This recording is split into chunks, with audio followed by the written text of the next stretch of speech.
ஒன்டாரியோவில் நாயொன்றினால் வீடு தீப்பற்றிய சம்பவம் ஒன்று ஆர்லியன்ஸில் பதிவாகியுள்ளது. பேட்டரியால் இயங்கும் சூடான ஸ்கை கையுறையை குறித்த நாய் கடித்ததால் வீடு தீப்பற்றியுள்ளது.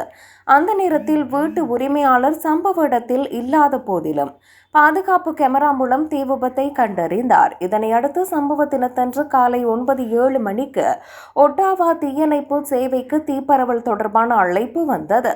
சில நிமிடங்களில் தீயணைப்பு வீரர்கள் அந்த இடத்திற்கு வந்தவுடன் முதல் மாடியின் ஜன்னலில் இருந்து கடுமையான புகை மற்றும் தீப்புழம்புகள் வருவதை கண்டனர். தீ பரவுவதற்கு முன்பு தீயை கட்டுப்படுத்த அவர்கள் விரைவாக செயற்பட்டனர்.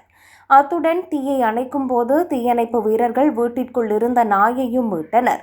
இதனால் குறித்த நாய் மற்றும் வேறு யாருக்கும் எந்த காயமும் ஏற்படவில்லை என்பதை தீயணைப்பு வீரர்கள் உறுதிப்படுத்தினர். மேலும் நாய் கடித்து பேட்டரியை சேதப்படுத்தியதால் தீ விபத்து ஏற்பட்டதாக அவர்கள் உறுதிப்படுத்தினர்.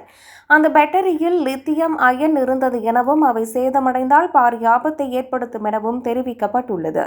இதுபோன்ற பேட்டரிகளை செல்லப்பிராணிகள் மற்றும் குழந்தைகளிடமிருந்து தூரமாக வைக்க வேண்டும் என ஒட்டாவா தீயணைப்பு சேவைகள் அறிவுறுத்தியுள்ளன.